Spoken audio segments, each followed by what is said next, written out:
여성혁명에 대해서 좀 정신적인, 철학적인 혁명을 예. 이야기를 해주셨는데. 그 다음에 또 있어요. 그 다음에 좀 구체적인 두 이야기를 좀 번째가 해주세요. 실력혁명. 네? 실력혁명. 실력. 아, 실력으로 여성이 혁명을 일으켜야 된다. 예, 왜냐하면 사실 우리가 양성평등이란 말 참 많이 썼거든요. 근데 네. 문제는 내가 여성이니까 무조건 똑같이 해달라. 물론 당연히 인간으로 똑같은 대우를 받게 돼 있는데 우리가 경제라는 일의 세계에 들어가 보면 그러니까 남자가 만약 열을 하는데 여자는 셋밖에 못하면 똑같이 월급 내나 이거는 역차별하는 거예요, 남자를. 네. 그러니까 내 말은 정말 여성이 물론 육아 문제라 중요한 건 반드시 국가가 책임지고 챙겨야 돼요. 네, 육아는 아예 국가가 책임지고 해야 됩니다. 이거는 당연합니다. 네. 그리고 또 기혼모든 미혼모든 상관없이. 맞습니다. 더욱이 그렇죠. 네. 그리고 더욱이 그래야 됩니다. 또 그래야 저출산 문제 해결합니다. 남편도 책임진다. 그 남편도 밤이라도 기저귀 갈고 남편도 필요하면 젖병도 물리고 난 젖은 직접 못 주니까 네. 남편도 필요하면 네. 육아 휴가를 받아서 네. 꼭 해야 된다가 제 근데 실력이라는 건 이제 여성이 잘할 수 있는 분야와 남성이 잘할 수 있는 분야가 조금 다르거든요. 그래서 저는 절대 제로섬 게임 흑백 논리가 아니에요. 남성의 좋은 강한 점을 잘 살려주고 그걸 잘해왔잖아요. 우리가 제조업 중심에 이제는 제3차 산업으로 넘어가서 이제는 서비스 산업으로 넘어간 거거든요. 그러면 인터넷에 기반한 모든 창업, 일자리 창출이 한국뿐만 아니라 너무나 전 세계에 펼쳐 있다는 점이죠. 그래서 제가 괜히 진생 쿠키 이야기 잘못했다 제가 굉장히 얻어맞은 거 아시죠? 군대. 아니요, 군대 외에도 진생 쿠키. 그게 무슨 말이에요? 진생 그것도 쿠키를 모르세요. 보면 그동안 진생 인터넷에서 안 보셨네요. 인삼 얘기하는 거죠? 예, 예. 네. 인삼 쿠키 그게 뭔가 하면 네. 우선 군대 바람부터 먼저 할게요. 그거는 제가 세 번째 혁명에 가서 이야기를 하고 싶고 네. 두 번째 혁명 뭔가 하면 진생 쿠키 이야기가 사실 뭐였나 하면 제가 말 잘못해 진짜 한 2만 개의 디플이 붙었거든요. 네. 그래서 우리 딸이 굉장히 걱정하더라고요. 네. 근데 딴 게 아니고 사실 실제로 있었던 예예요. 미국 시장에서 어떤 굉장히 작은 그러니까 농촌에 네. 정말 좀 가난한 뭐랄까 싱글맘이 네. 혼자 사는 어머니가 애를 먹여서 너무 가난한 거예요. 근데 마침 이 사람이 어떻게 이 쿠키 과자 만들어 올 줄 알았던 거예요. 그래서 옆에 가서 그냥 초콜릿 쿠키에서 사가지고 쿠키를 만들어서 그냥 주방에서 애 젖 물리면서 이커머스에 얹은 거예요. 이베이라는데. 그랬더니 네. 옆에서 좀 불쌍한 엄마라고 옆집에서 좀 사주고. 근데 받아서 먹어보니까 너무 맛있거든요. 네네. 근데 미국 전역에 주문을 받아서 네. 회사를 만든 거예요. 아. 그런 케이스가 실제 있다는 걸 제가 직접 읽었거든요. 그래서 네. 제가 그때 우리 젊은 사람 모아놓고 야 우리가 물론 국가도 당연히 여성이나 청년들의 일자리를 창출하고 또 창업을 위한 정말 구체적인 일을 해야 되지만은 스스로도 해야 된다. 그 말에서는 이제 바로 그런 거 있잖아요. 우리 유대인들의 유명한 이야기가 있잖아요. 왜 네. 유대인들이 전 세계를 잡고 있는가? 딱 하나죠. 그러니까 너가 당신이 가서 물고기 먹여줄 게 아니라 물고기 잡는 법을 가르쳐라. 자식에게. 그렇죠. 그러니까 네. 이전에 이거는 책임과 권리는 같이 간다는 거죠. 같이 물고기 노력해야 잡는 된다는 법 거. 가르쳐야 되는데 그 가르쳐줘도 잘 몰라요 또 자식이. 아니 근데 할 수 있어요. 네, 저는 할수 우리나라의 있으니까. 이 두뇌는 아. 세계 최고의 명성한 두뇌를 우리가 아기에게 사랑합니다. 쿠키 해준 그 쿠키가 미국 최고의 쿠키 그런 제과 케이스가 있다는 회사가 거죠. 됐다 이 말이죠. 뭐꼭 큰 회사는 아니지만 네. 좋은 창업글에 대해서 그 케이스가 아주 미담으로 미국에 나왔었어요. 어머니 얘기해 주세요. 이왕 어머니 얘기 네, 나왔으니까. 우리 어머니. 네, 어머니. 정말 어머니는 제가 참 반항을 한 못된 딸이었는데. 반항 어떻게 했습니까? 집도 나갔습니까? 아니, 집 나가면 쫓겨날 정도 얼마나 속을 집도 썩였겠어요. 고등학교 때? 아니, 그건 아니고. 그건 아니고. 예. 집에 쫓겨났으니까 나갔죠. 그러니까 어머님이 더 마음이 아프셨을 거예요. 엄마가 아팠죠. 예, 그렇죠. 근데 지금 생각하니까 어머님은 정말 그 가진 자의 의무를 다하신 분인 것 같아요. 옛날에 뭐 아시면 대성그룹은 10대 재벌까지 네, 가봤거든요. 네. 근데 어머님은 한 번도 정말 골프도 안 치셨고 정말 너무너무 수수해요. 제가 어머님의 그 너무 수수함에 제가 항상 불평을 했고 저희가 자라날 때 정말 시장 물건만 입히셨어요. 그런데다가 저희가 6남매 제 막내잖아요. 그러니까 맨날 언니들 헌옷을 입히셔서 그래서 제가 그게 너무 한이 들어서 제가 그래서 지금 패션 이렇게 사업을 됐구나. 합니다. 패션 사업을 하고 맨날 제가- 얻어입던 그래서 그게 요새는 화가 제가 나가지고. 제 옷을 거꾸로 언니들한테 물려줍니다. 이제 좀 사이즈가 비슷하거든요. 그걸 복수하기 위해서 없어는 이제 아니고 내가 그냥- 물려준다. 아니 그건 아니고 재밌는 농담입니다, 현상이 저도. 됐고요. 그래서 근데 어머님께서 보면 그 아버님이 이제 가용 집에서 쓰라는 그 돈을 어디를 쓰시나 할 때 80%를 다 저축을 하세요. 그러니까 우리는 항상 좀 그렇게 빈하게 먹이시고 입히신 거예요. 근데 그 80%를 1000명이 넘는 정말 그 어머님이 한 40년 가까이 그 대한 기독교 여자 절제라는 일을 하셨거든요. 크리스찬이셨습니까? 정말 절제를 하시고, 예, 크리스찬이고 절제를 하시고 그 돈으로 그 서울역 앞에 정말 밴딩을 하나 지어서 막 그때 무작정 상경하는 아이들, 특히 여자들은 착륙으로 갈 수 있는데 그 사람을 건져서 미용 기술과 재봉해서 착륙을 갈 수 있는 여자를 그 그렇죠. 서울역에서 잡아서 그렇죠. 그 사람들 재봉 장학- 기술 정말 네. 그리고 미용 기술 다 가르치고 또 남자애들은 정말 또 그런 아이들 막 껌피다가 다니는 애들 또 구해서 네. 정말 공부를 시켜 대학까지 보내고 그리고 그 사람들 낳은 아이들을 또 장학금을 주시고 그래서 제가 어머님이 사실 뇌출혈로 오래 누워 계셨거든요. 네. 근데 어머님이 그 장례식에 너무나 모르는 사람이 막 1000명씩 나타난 거예요. 그래서 저 사람들 누구냐 했더니 그분들이 바로 그 사람이 나라고. 장학생. 전 놀랐어요. 장학금 예. 그 저금을 그렇죠. 해서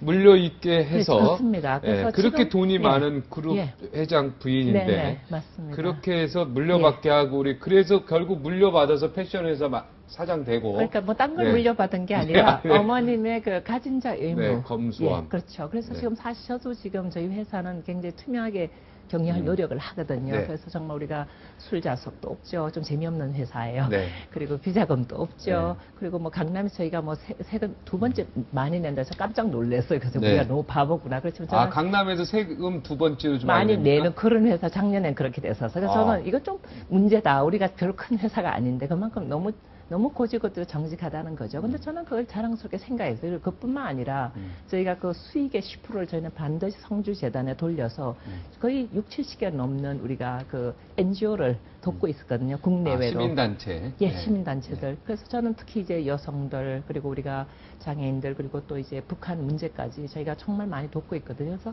저는 그게 가진 자의 의무, 어머님 가르치는 유산이 아닌가, 최고 유산이죠, 뭐. 예.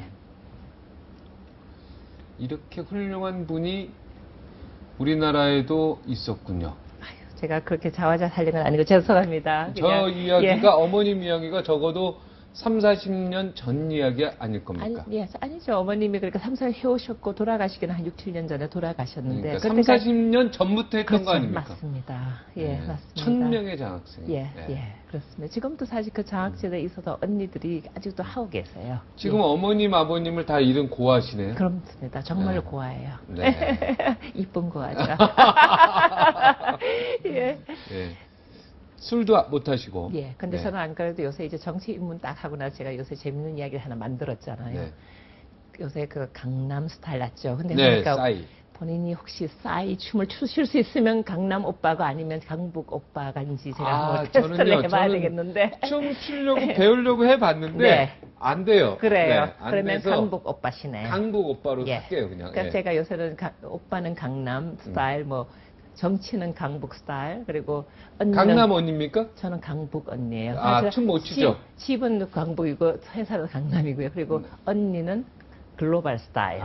싸이 춤 추실 수 있어요? 아니요. 못 추죠. 그러니까 강북 언니. 예. 그래서 저는 아주 자랑스러운 강북 언니인데, 근데 제가 요새 정치가 재밌는 정말 그 현상을 많이 봐요. 근데 저는 이것을 이제 그전엔 제가 굉장히 냉소적인 지식인이었잖아요. 네. 그래서 해대로 되라. 어떨 때는 뭐 제가 투표도 안 했으니까. 네. 그리고 투표로 외국 나가 있었으니까. 근데 이번에 왜 이런 사람이 이번에 이렇게 대선 한국 한 중간에 뛰어들었느냐. 딱 하나예요. 어떻게 하면 이 대한민국 호를 앞으로 정말 글로벌 대회가 어떤 파고가 정말 큰 파고가 지금 유럽도 지금 재정도 너무나 위기죠. 미국도 좀 흔들흔들하죠. 뭐 중국도 크지만은 또 내부적 문제를 너무나 많이 갖고 있죠. 그러면서 중국과 미국이 또 한반도 옆에서 영투사 어르렁어렁거리죠. 그러니까 꼭 110년 전에 구 한 마리의 모습같이 되기 때문에 저는 뭔가 이제는 한국의 대한민국 호가 어떻게 하면 안정된 기반 위에서 정말 확고한 개혁을 해서 우리가 정말 이 청년들에게 우리 젊은 후배들에게 정말 멋진 글로벌 영토 열펴주나 그게 제 유일한 바람입니다. 그거 민주당 가서 해도 되는 거 아닙니까? 그렇습니다. 예, 그죠? 예, 지금 근데- 우리 회장님, 김성주 예. 회장님의 그 아이디어, 혁명의 아이디어는 오히려 야당이나 안철수 캠프 쪽에 더 어울릴 수도 있겠는데. 그래서 사실은 제가 위원장 딱 그 위촉장 받고 네. 그 제가 저기 기자들 앞에 딱 나 재벌 잡하다 그리고 네. 제가 혁명하러 왔다 그러니까 전부 다 이 사람 혹시 당 잘못 찾아온 거 그렇죠, 아니에요? 예. 웅성웅성 그렇게 오해할 수 하시더라고요. 있죠. 예. 근데 사실은 딱 하나 이유가 있었어요. 네. 뭔가 하면 저는 정치인들이 말 바꾸는 거 제일 싫어하거든요. 네. 그러니까 한마디로 저는 이렇게 금배지 타고 다니면 당신 혹시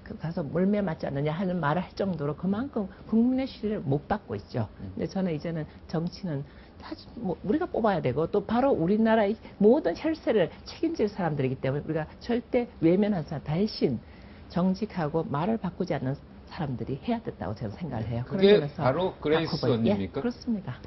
또 바로 하나 그게 나아가서 그레이스 아까 말했지만 이런 외교 통상이 이렇게 중요한데 정말 외교 통상의 능력과 국정 경험이 누가 있냐는 거죠. 그분밖에 현재는 우리가 선택이 거의 없죠. 예. 그럼 외교통상부 장관 하시면 딱 되겠습니다. 아니요, 저는 제가 사업으로 다시 돌아와서 재밌는 사업을 할 거예요. 2달 후에는. 그래도 그레이스 언니가 야 이렇게까지 했고 네가 이렇게 하겠다는 너 대한민국의 여성혁명을 이야기하고 이렇게 네. 얘기했는데 너 그렇게 하고 다시 기업으로 가면 되겠냐. 그래도 한 번 더 도와줘서 네가 한 번 쫙 해줘라 이렇게 해서 그건 아니고. 만약에 무릎에도 꿇고 빌면은 어쩔 수 아니죠. 없이 아니죠. 받아야 되는 거 아닙니까? 아니죠. 제가 딸과의 약속을 했거든요. 아 딸과 약속했습니까? 그 약속을 지켜야 합니까? 그럼요. 그리고 저는 역시 천직이라는 게 있는 것 같아요. 저는 너무 직선적이고 직설적이기 때문에 저는 확실히 제가 기업에 가서 맨날 우리는 매일 쇼부를 보는 재밌는 게임을 하거든요. 그리고 얼마나 글로벌 30개국 나가서 팔면 얼마나 재밌습니까? 근데 역시 정치나 우리가 기술 관료는 또 그 천직 있는 분들이 많습니다. 그분들 대거 등용하셔서 꼭 멋있게 하셔야 됩니다. 그러니까 지금 정신혁명, 여성혁명 뭐 엄청 좋은 얘기 많이 하셨는데 이런 거 제대로 정책에 반영해야 될 거 예, 아닙니까? 그럼 제가 마치 그 전에 여기서 방송에서만 얘기하고 그냥 이러면 안 그건 되지 아니고요. 않습니까? 근데 예. 그 전에 뭐 많은 그 외환위기 직후도 그렇고 제가 노장한테 좋은 자문을 드려서 확실히 해냈거든요. 해놓고. 사람들이. 그러니까 그때는 제가 직접 뛰어들지 않고 자문으로서 가능했거든요. 네. 그래서 충분히 할 방법이 있겠죠. 대한민국 여성이요 외국을 나가면요 네. 그 외국에서 꽃이 됩니다. 예. 모든 사람이 가죠. 네. 근데 대한민국 남자가 사실 외국 이렇게 가면 아웃사이더가 되거든요. 근데 그래서 남성 그러므로- 해박이 필요한 네, 거예요. 그러면서 남성 해방이 필요하고 예. 대한민국 여성이 훨씬 우성인자를 갖고 그건 아니에요. 있다라는 저는 남성, 여성이 다 우성인자를 갖고 있는 가장 명성의 네. 두뇌 집단인데 문제는 그동안 우리가 가부장적 어떤 그 제도 속에서 제가 한국의 시스템은 바보 제족이라는 말을 제가 옛날에 네. 아름다운 한국에 왕따를 책에서 살면. 썼거든요. 네. 왜냐하면 아무리 똑똑한 사람이 고시를 쳐 들어가면 결국은 예스맨이 되고 가부장 제도 속에서 꽃을 못 펴요. 네. 그래서 저는 이것을 빨리 해방시켜줘야 됩니다. 이제는 남성, 여성 할까 이제는 남녀의 성욕이 없어지는 거고 네. 이제 나와서 남성들 마음껏 글로벌 뛰어야 되고 자기의 그 우수한 정말 능력을 발휘해야 되고 여성도 이제는 인구의 반이 잠잠이 안 되죠. 그러려면 우리 회장님이 말씀하시는 그게 이루어지려면 아이가 태어나서부터 대학교 졸업할 때 교육까지 전부 국가가 해줘야 돼요.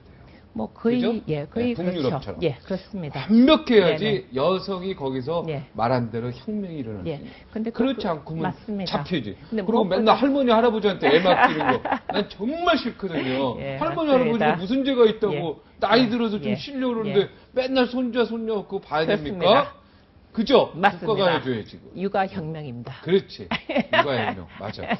아, 제가 저랑 뭐- 너무 잘 예, 맞는데요. 대본에 있는 건 한 개도 못했지만, 예. 하여튼, 박근혜 후보가 불통이다. 요즘에 또 정수장학회 예. 혹시 이야기 들어보셨죠? 저는 글쎄요. 어떻습니까? 저는 이거 솔직히 불통이다 뭐- 막 이래가지고 근데 또. 사실은 네. 굉장히 소통이 잘 되는 분이시고 제가 좀 놀랐어요. 아, 굉장히 소통이 잘 되는 그럼요. 분입니까? 화끈한 분인데 네. 좀 주변에 아마 우리가 이 해주는 채널을 우리가 많이 못 열어드린 것 같고 그분은 네. 자기 스스로 과대포장을 하는 분이 아닙니다. 네. 그래서 저게 정말 신중하시고 그러신데 사실 우리가 이제는 좀 이념이나 과거사는 솔직히 지금 어느 정권이나 털어서 네. 먼지 하는 정권이 없는 거고 이제 우리가 미래 정책에 대해서 정말 롬니 오바마처럼 좀 저는 좀 이렇게 공개 토론을 해서 국민을 좀 시원하게 해주면 좋겠어. 이제는 네. 이념 전쟁과 과거사를 갖고 물고 늘어지는 사람이야말로 정말 저는 너무 내부지향적인 사람이라 생각합니다. 네, 과거사를 더 이상 미래를 보자 이런 얘기죠. 그렇죠. 우리 시청자 여러분에게 잠깐 말씀드리면 이 김성주 회장님은 회장님이신데 예. 집도 없으십니다. 집이 없으세요. 그리고 차도 국산차입니다. 그리고 옷이 몇 벌이 안 됩니다.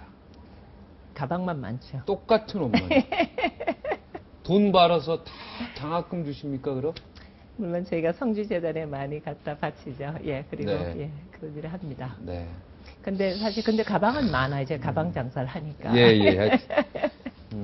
가진 자의 의무 이거를 철저히 지키고 있는 분인데, 네, 우리나라 돈 있는 분들이 이런 분 좀 솔직히 건방진 얘기지만 본 좀 받으셨으면 아유, 참 좋겠습니다. 감사합니다. 저 부족합니다. 예, 앞으로 예. 이 아버지가 돌아가시면서도 꼭 정치인하지 말라고 뭐 유언으로 말씀하셨다는데 이렇게 정치권에 와서 끝까지 불효하시는 우리 김성주 회장님. 2달만요. 2달만? 2달만. 마지막 하시고 싶은 말씀 한 말씀 하시고 떠나시기 바랍니다. 예. 그래서 저는 정말, 제가 왜 미쳤다고, 솔직히 말해서 우리 딸이 미쳤냐, 정말 미쳤다고, 제가 이 잘 나가는 글로벌 CEO가, 정말 저는 한 1년에 뭐 80분 이상 비행기를 타는 사람이거든요. 근데 모든 걸 취소하고, 왜 이렇게 정말 폭풍어 같은 대선의 한중반에 제가 이렇게 낙하서 내렸는지 네. 다들 이렇게 저도 놀랐지만 딱 하나입니다. 저는 앞으로의 5년은 5천 역사 한 번 또 우리가 갈까 말까한 너무나 기회이자 위기의 시기를 정말 지나가거든요. 네. 여기 위에 우리는 안정되고 또 정직하고 네. 그런 분을 우리가 지도자를 세워서 네. 그 안에서 국민들이 정말 통합해서 개혁을 해야지 뭐 그냥 뒤집으면 다 된다. 그러면 요새 네. 좀 이집트 꼴 보면 네. 정말 더 불행하게 됐거든요. 네. 우리가 그런 불행의 역사를 반복하지 않고 정말 네. 이 젊은이들에게 이 넓은 글로벌 경제 형태를 앞에서 K-MOVE, 그래서 K-POP처럼 네. 정말 젊은이들 세상을 움직여라, 리드하자. 그렇게 우리가 정말 리드하는 그런 새로운 정권이 창출되면 좋겠습니다. 네. 저는 혁명이라는 걸 지금까지 보면 야당이나 무소속이나 국민혁명 이런 거 많은데 새누리당 내에서 이렇게 혁명을 부를 수 있는 분이 있다. 예, 거기에 대해서도 참 또 새롭다는 느낌을 받았고요. 예, 개인적으로는 참 존경스럽습니다. 아이, 그건 아닙니다. 예, 예. 저는 우리 박사님 너무 멋있어서 프로포즈 해야 되겠는데. 아, 그렇습니까? 예, 우리 알겠습니다. 스튜디오 밖에서 이야기 좀 네, 해보자. 감사합니다. 오늘 나와주셔서 예, 고맙습니다. 너무 감사합니다. 감사합니다. 예. 예.